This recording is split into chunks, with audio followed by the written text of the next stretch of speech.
આકાશવાણીના ભુજ કેન્દ્ર પરથી પ્રસ્તુત થાય છે. અવનવી અને ચટપટી વાનગીઓનો રસથાળ સુરભીની સોડમ.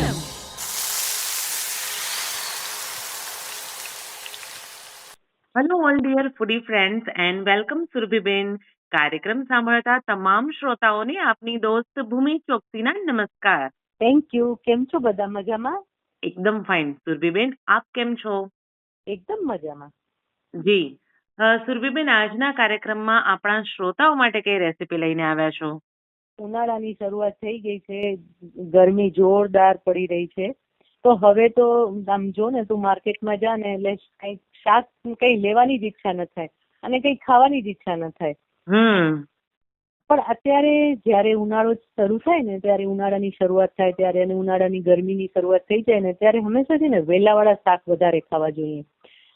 વેલાવાળા શાક એટલે કે જે વેલા ઉપર ઉગતા હોય ને, એટલે કે તુરિયા છે, દૂધી છે, કારેલા છે, ગલકા છે, આ બધા જ શાકમાં છે ને પાણીનું પ્રમાણ સારું એવું હોય છે. અને એના કારણે જ અત્યારે ગરમીના કારણે આપણા શરીરમાં પાણીનું પ્રમાણ ઓછું થઈ જતું હોય છે અને આપણે પરસેવો પણ બહુ વધારે થતો હોય છે અને એના કારણે ઘણીવાર ડિહાઇડ્રેશન પણ થઈ જતું હોય છે. તો કુદરતે જ એવી રચના કરેલી છે કે અત્યારે સારા એવા પ્રમાણમાં બધા વેલાવાળા શાક આવતા હોય છે અને એ સરસ રીતે પણ આવતા હોય છે. તો અત્યારે આપણે એવું જ એક સરસ શાક શીખવીશું અને એ છે તુરિયા ગાંઠિયાનું શાક. અરે વાહ! તુરિયા ગાંઠિયાનું શાક. નામ સાંભળતા જ કંઈક થોડું ઇન્ટરેસ્ટિંગ લાગે છે, એટલે સ્વાદિષ્ટ તો હશે જ. ચોક્કસ. આ બધા વેલાવાળા શાક છે ને એ જનરલી છે ને આપણે ભાવતા નથી હોતા, એટલે એને ભાવતા કરવા માટે એની અંદર કાંઈક એવું આપણે એલિમેન્ટ એડ કરીએ કે જેના કારણે એનો સ્વાદ અલગ લાગે અને એનો ટેસ્ટ પણ અલગ લાગે. તો એટલા માટે જ આપણે આ તુરિયા ગાંઠિયાનું શાક બનાવી રહ્યા છીએ. વાહ! તો સૌથી પહેલા આપણે સામગ્રી જોઈ લઈએ. જી. આપણે 500 ગ્રામ તુરિયા લઈશું, 2 ટેબલસ્પૂન તેલ, 1 ટીસ્પૂન રાઈ. તુરિયાના આ શાકમાં આપણે છે ને મેથીનો વઘાર બહુ જ સરસ લાગે છે, એટલે 1/2 ટીસ્પૂન મેથી એડ કરીશું. સાથે 1/2 ટીસ્પૂન હળદર, 1 ટીસ્પૂન હિંગ, 2 ટીસ્પૂન લાલ મરચું પાવડર, 1 ટેબલસ્પૂન ધાણા જીરું, મીઠું અને લગભગ 50 ગ્રામ જેટલા ગાંઠિયા અને એની સાથે એક પાપડ પણ એડ કરીશું. તો હવે આ રીત જોઈ લઈએ કે કઈ રીતે આપણે તૈયાર કરવાનો છે. તો સૌથી પહેલા તો તુરિયાને છોલી લેવાના છે અને નાના ટુકડામાં સુધારી લેવાના છે. તુરિયાનું શાક હંમેશા છે ને તુરિયામાં પાણી બહુ સારા એવા પ્રમાણમાં હોય છે, એટલે જયારે તમે વઘારો ને એના કરતા એની ક્વોન્ટિટી જયારે ચડે ને ત્યારે બહુ જ ઓછી થઈ જતી હોય છે. એટલે અત્યારે આપણે એવું લાગે કે 500 ગ્રામ તુરિયા, એની સામે કોઈ પણ બીજું શાક આપણે 500 ગ્રામ લઈએ તો એની ક્વોન્ટિટી વધી જતી હોય છે. ત્યારે તુરિયા એવી વસ્તુ છે કે એ બેસી જતું હોય છે એ શાક. એટલે આપણે 500 ગ્રામ તુરિયાને પેલા છોલી લેવાના છે, કારણ કે એની છાલ આપણે ઉપરથી રિમૂવ કરી દેતા હોઈએ છીએ અને એના નાના ટુકડા કરીને સુધારી લેવાના છે. હવે એક કઢાઈમાં તેલ લઈ તેમાં રાઈ અને મેથીનો વઘાર કરવાનો છે. સાથે હિંગ અને હળદર ઉમેરી તેમાં તુરિયા ઉમેરી લેવાના છે.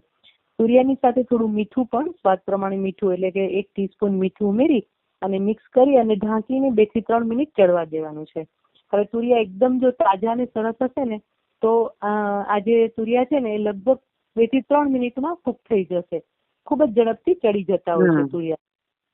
હવે એની અંદર મસાલો કરી લઈશું, જેમાં લાલ મરચું પાવડર, હિંગ અને ધાણા જીરું એ બંને વસ્તુ ઉમેરી અને મિક્સ કરી લેવાનું છે. હવે આની અંદર આપણે ગાંઠિયા એડ કરવાના છે. જે ગાંઠિયા છે એ વધારાનું એટલે પાણી બધું એબ્સોર્બ કરી જશે. એટલા માટે આપણે જો એવું લાગે કે પાણી થોડુંક ઓછું છે, તુરિયામાંથી પોતાનામાંથી પાણી છૂટે જ છે, પણ ઘણીવાર કેવું થાય કે આપણે પાણી સાથે વઘાર્યા હોય તો પાણી પ્રોપર હોય, એટલે કે પાણીમાં આપણે ધોઈને રાખ્યા હોય ને વઘાર્યા હોય તો, અને નહીં તો પછી આપણે થોડું પાણી એની અંદર ઉમેરી લેવાનું છે. લગભગ 1 કપ જેટલું પાણી ઉમેરી લેવાનું છે અને મિક્સ કરી લેવાનું છે. હવે એની અંદર એક પાપડ લેવાનું છે. પાપડના ટુકડા કરી લેવાના છે, નાના નાના ટુકડા કરી અને ઉમેરી દેવાનું છે અને મિક્સ કરી લેવાનું છે. પાપડને થોડું સોફ્ટ થવા દેવાનું છે. 1 કે 2 મિનિટમાં પાપડ સરસ રીતે મિક્સ થઈ જશે અને સોફ્ટ પણ થઈ જશે. અને હવે એની અંદર ગાંઠિયા એડ કરી દેવાના છે. ગાંઠિયા એડ કરી અને ફરીથી એને 2 થી 3 મિનિટ માટે મિક્સ કરી અને 2 થી 3 મિનિટ માટે કૂક કરી લેવાનું છે. કૂક કરીને 2 થી 3 મિનિટ પછી શાક એકદમ સરસ તૈયાર થઈ ગયું છે. પાણી પણ નહીં હોય અને મસાલો પણ એકદમ સરસ રીતે દેખાઈ રહ્યો છે અને પાપડનો અને ગાંઠિયાનો સ્વાદ આ શાકમાં બહુ જ સરસ લાગે છે. અને ઉપરથી કોથમીર છાંટી અને આ શાકને આપણે સર્વ કરી લઈએ. આપે બિલકુલ સાચી વાત કરી કે હવે જેમ જેમ ઉનાળો આવતો જાય એમ આપણા શાકભાજી જે છે એની ચોઇસીસ બહુ જ ઓછી આપણને મળતી હોય છે અને દરરોજ એક જ પ્રશ્ન થાય કે હવે કયું શાક બનાવવું. અને શાકમાં પણ એવું છે કે દરરોજ એકને એક રીતથી અને એકને એક ટેસ્ટનું જો શાક પીરસવામાં આવે તો ઘરવાળાઓ પણ એમ કહેશે કે દરરોજ એકનું એક ખવડાવો છો. ત્યારે આ તુરિયા ગાંઠિયાનું શાક એવું છે કે જે બિલકુલ બધાને મજા આવે એવું શાક છે. હા, એકદમ ટેસ્ટી છે અને કંઈક નવું છે એટલે ઘરના બધાને પણ પસંદ આવશે. અમે આપણે બધાને ગાંઠિયા અને પાપડ તો પસંદ આવતા જ હોય છે. જી, ગુજરાતીઓના ગાંઠિયા તો આમે પ્રિય હોય જ. હા. અને એમાં સરસ મજાની ગરમા ગરમ રોટલી હોય અને સાથે જો તુરિયા ગાંઠિયાનું શાક અથવા તો ભાતની સાથે પણ જો એને પીરસવામાં આવે તો પણ ટેસ્ટ તો બહુ જ સારો આવવાનો છે. બહુ જ સરસ લાગશે, બહુ જ સરસ. જી, તો આટલું સરસ મજાનું ઇનોવેટિવ શાક આજે આપણે આપણા શ્રોતાઓને શીખવ્યું છે. આઈ એમ શ્યોર કે હવે જે તમે દરરોજના એકને એક શાક બનાવતા હશો ને તો એમાં એક સરસ મજાનો ઓપ્શન આજે સુરભીબેને આપણને શીખવ્યું છે. તો શ્રોતાઓને કહીએ કે હવે આ તુરિયા જે છે એનું શાક એની સાથે તમે તુરિયા ગાંઠિયાનું શાક પણ ચોક્કસથી બનાવજો. અને હા, આપને આ રેસીપી કેવી લાગે છે એ પણ અમારી સાથે ચોક્કસથી શેર કરજો. બહુ જ સાચી વાત છે. તો અમને પણ ઉત્સાહ રહેશે કે હવે કંઈક નવી વાનગી વધારે સરસ શીખવીએ. જી, તો સુરભીબેન આજે આપ અહીં કાર્યક્રમમાં આવ્યા એ માટે આપનો ખૂબ ખૂબ આભાર અને આવતા સપ્તાહે આવી જ નવી વાનગી સાથે આપણા શ્રોતાઓને ફરી મળીશું. ત્યાં સુધી આવજો. આવજો. અને શ્રોતાઓ, હવે મળીએ આપણા આજના ગેસ્ટને. અને આજના આપણા ગેસ્ટ છે જોલીબેન મરથક. કેમ છો જોલી મેમ? બસ મજામાં. તમે કેમ છો? એકદમ ફાઇન. જોલી મેમ, સુરભીની સોડમ કાર્યક્રમમાં ફરી એકવાર આપનું સ્વાગત છે. Thank you. તો આજે આપ અહીં કાર્યક્રમમાં આવ્યા છો તો શ્રોતાઓ માટે કઈ રેસીપી લઈને આવ્યા છો? જો હવે અત્યારે ઉનાળો આવી રહ્યો છે એટલે ઉનાળામાં ખવાય તેવી હું જુવારની ભેળ અને જુવારનું મોકટેલ લઈને આવી છું. અરે વાહ, જુવારની ભેળ તો ચલો કે બનાવી શકાય, પણ જુવારનું મોકટેલ પણ બનાવી શકાય છે? હા, કેમ કે જો આપણે ઉનાળામાં જુવાર ઠંડી. જી. હા, અને જુવાર આપણે જે બાફીએ તેનું પાણીમાં પણ ખૂબ જ પ્રોટીન ને ફાઈબર હોય છે. તેનો જ ઉપયોગ કરીને આપણે એનું મોકટેલ પણ બનાવશું. વાહ, તો ચાલો બંને રેસીપી ઝડપથી શીખવી દઈએ આપણા શ્રોતાઓને. હા. તો સૌથી પહેલા આપ કઈ રેસીપી શીખવશો? આજે હું પહેલા જુવારની ભેળ શીખવાડીશ. ઓકે, તો એ બનાવવા માટેના ઇન્ગ્રેડિયન્ટ કયા કયા જોઈશે? તેમાં આપણે જોશે પહેલા 8 કલાક પલાળેલી જુવાર, અને જુવાર પલાળીએ તેમાં 2 થી 3 ચમચી દૂધ નાખવાનું એટલે જલ્દી પલળી પણ જાય અને તેમાં જે મેલ હોય ને એ પણ નીકળી જાય. અને પછી તેમાં જોશે કાકડી, ટમેટા, બીટ, ગાજર, ડુંગળી ને શિમલા મિર્ચ. તે આપણે ઝીણું ઝીણું કટ કરી લેવાનું છે જોઈતા પ્રમાણમાં. અને ચટણી માટે જોશે ખજૂરની ચટણી, અને લીલી ચટણી માટે કોથમીર, ફુદીનો, મરચા, લસણ, મીઠું અને લીંબુ. ઓકે. અને જો આપણે ડેકોરેશન માટે આપણે સેવ અને મસાલા સિંગ ને કોથમીરનો ઉપયોગ કરશું. જી. હા, એટલે આપણે 8 કલાક જુવાર પલાળી પછી તેને આપણે જુવારને બાફવાની છે ધોઈ કરીને, અને તેમાં મીઠું ઉમેરવાનું છે અને 8 થી 10 સીટી મારવાની. અને પછી એ બફાઈ જાય એટલે આપણે તેનું પાણી ફેંકી નથી દેવાનું. જે આપણે ભાતના ઓસામણમાં કેમ આવી રીતે જવા દે તેમ આનું પાણી આપણે રાખી મૂકવાનું છે. અને તેમાં ખૂબ જ પ્રોટીન હોય છે. અચ્છા. હા, પછી એ બફાઈ જાય એટલે આ રેસીપી એવી છે વિધાઉટ ઓઇલ, ટેસ્ટી બી અને ડાયટિંગમાં ખાઈ શકાય. બિલકુલ સાચી વાત છે. હા, એટલે આપણે પહેલા ચટણી ગ્રીન જો બફાઈ ગઈ એટલે આપણે એક બાજુ રાખી દેવાની, થોડીક ઠંડી થવા દેવાનું, કેમ કે ગરમ ગરમ હશે તો સલાડ કાચા ઉમેરશું તો એ પણ બફાઈ જશે. ત્યાં સુધી આપણે બફાય ત્યાં સુધી આપણે લીલી ચટણી બનાવી લેવાની. એમાં કોથમીર 1 વાટકી, અડધી વાટકી ફોદીનો, મરચા આપણી તીખાસ પ્રમાણે, લસણ 10 થી 12 કળી, મીઠું અને લીંબુ ઉમેરવાનું છે અને મિક્સરમાં ગ્રાઇન્ડ કરી દેવાનું છે. અને સામાન્ય આપણે જે ખજૂરની ચટણી કરીએ છીએ તેવી રીતે ખજૂરની ચટણી કરવાની છે. હવે બધું આપણે સલાડ જે છે કાકડી, ટમેટા એ ઝીણું ઝીણું સમારી લેવાનું.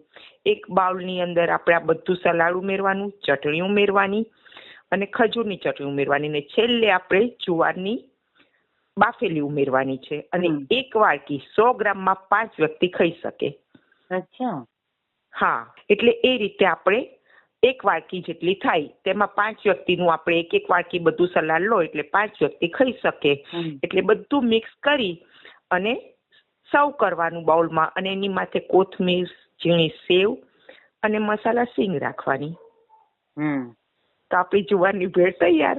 અરે વાહ, બહુ જ સરસ મજાની, હેલ્ધી છે, સાથે ટેસ્ટી છે અને ઝડપથી બની જાય એવી છે. હા હા. અને અત્યારે જો ઉનાળામાં શું થાય, આપણને બહુ હેવી ખાવું પણ ના હોય, એટલે બહુ સારી રહી છે એમ. બિલકુલ. અને ડાયટિંગમાં તો બહુ જ સરસ રહી છે. હા, હવે આપણે એ જ પાણી જે રાખેલું તેનું જ આપણે ઉપયોગ કરવાનો છે. ઠરી જાય એટલે આપણે તેને કહેવાય ને કે અંદર થોડુંક પાણી ઉમેરવાનું, ખાંડ ઉમેરવાની, જીરું પાવડર ઉમેરવાનું, મરી પાવડર ઉમેરવાનું, સંચર અને ચાટ મસાલો ઉમેરી અને ફ્રીજમાં 10-15 મિનિટ માટે રાખી દેવાનું. જી. હા, પછી આપણે જ્યારે કોઈ પણ ગેસ્ટ આવે એ પાણી તમે 15-20 દિવસ સુધી ફ્રીજમાં રાખી શકો છો. અચ્છા. હા, એટલે પછી તમે આવે જ્યારે પણ કંઈક અલગ મોકટેલ કહેવાય એમ. ગ્લાસની અંદર લીંબુની સ્લાઈસ, ફુદીનો અને પછી આ જે આપણે બનાવ્યું છે લિક્વિડ એ ઉમેરી પોણો ગ્લાસ અને થોડીક અમસ્તી સ્પ્રાઇટ અથવા તો સોડા ઉમેરીને સર્વ કરી દેવાનું. વાહ. એટલે એક મસ્ત મજાનું જુવારનું મોકટેલ પણ તૈયાર થઈ જશે.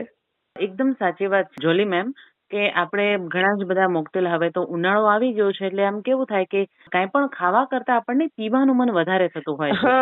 અને શરીરની અંદર પણ જો પાણીનું પ્રમાણ ચોક્કસપણે જો જળવાશે નહીં તો આપણી હેલ્થ ઉપર પણ એની અસર થવાની છે. 100%. એટલે તો કહું છું કે જુવાર, જો આપણે બધા કહેવાય કાકડીનું પીએ છે, તરબૂચનું પીએ છે, આ જુવારનું એક અલગ જ છે એમ. અને પીવામાં રિયલમાં બહુ જ મજા આવશે, કેમ કે મેં હમણાં પોતે જ બનાવેલું. હું ડાયટ અને પૂરેપૂરું ફોલો કરું તો એટલું ટેસ્ટી બનેલું કે એમ જેને ચાખ્યું એને પણ કીધું કે વાહ, જુવારનું મોકટેલ તો અમે ફર્સ્ટ ટાઈમ ચાખ્યું એમ. સાચી વાત છે કે આપણા શ્રોતાઓ માટે પણ એકદમ નવી રેસીપી છે જુવારનું મોકટેલ. જુવારના જેટલા જ ગુણ કહીએ એટલા ઓછા છે. હા હા. તો આ ઉનાળામાં આપણે જ્યારે કશું ખાતા હોઈએ છીએ ત્યારે એના કરતા વધારે આપણે પીવાનું પસંદ કરતા હોઈએ છીએ. પછી વરિયાળીનું જ્યુસ હોય કે પછી શેરડીનું જ્યુસ હોય કે પછી ફુદીનાનું હોય કે કાચી કેરીનું પણ હોય. અને એની સાથે સાથે જો આપણે આ જુવારનું જે મોકટેલ આપે શીખવ્યું છે એ જો આપણા ઘરે બનાવીને આપે કહ્યું કે 15 દિવસ સુધી, તો એ બિલકુલ બગડતું જ નથી, એને આપણે રાખી શકીએ છીએ. હા, તો આ એક બહુ જ સરસ મજાનો ઓપ્શન આપે શીખવ્યો છે. એન્ડ આઈ એમ શ્યોર કે આપણા શ્રોતાઓને પણ બહુ જ પસંદ આવશે. Thank you. જી. તો જોલી મેમ, આજે આપ અહીં કાર્યક્રમમાં આવ્યા અને શ્રોતાઓ સાથે એટલી સરસ મજાની જુવારની એટલી હેલ્ધી રેસીપી શેર કરી, એ માટે આપનો ખૂબ ખૂબ આભાર. Thank you. તો શ્રોતાઓ, આજના કાર્યક્રમમાં કુકિંગ એક્સપર્ટ સુરભીબેન વસાએ સરસ મજાનું તુરિયા ગાંઠિયાનું શાક આપણને શીખવ્યું છે. આઈ એમ શ્યોર આપને પણ આ શાક ખૂબ જ પસંદ આવશે. અને સાથે સાથે આજના ગેસ્ટ જોલી મર્થકે આપણને સરસ મજાની 2 રેસીપી, હેલ્ધી અને ટેસ્ટી રેસીપી આપણને શીખવી છે. એ છે જુવારની ભેળ અને જુવારનું મોકટેલ. આ બંને રેસીપી આપના ઘરે ચોક્કસથી ટ્રાય કરજો. અને હા, આ રેસીપીઝ આપને કેવી લાગી, રેસીપીને લગતા આપના પ્રતિભાવો, અને સાથે સાથે આપ પણ આપની રેસીપી કાર્યક્રમ સુરભીની સોડમમાં અમારી સાથે શેર કરવા ઈચ્છતા હો તો અમને વોટ્સએપ કરો 9426421254 પર. તો મળીએ છીએ આવતા સપ્તાહે અવનવી વાનગી અને ચટપટી વાતો સાથે. Till then, eat healthy and stay healthy. Be foodie and be happy. હમણાં જ આપ સાંભળી રહ્યા હતા કાર્યક્રમ સુરભીની સોડમ.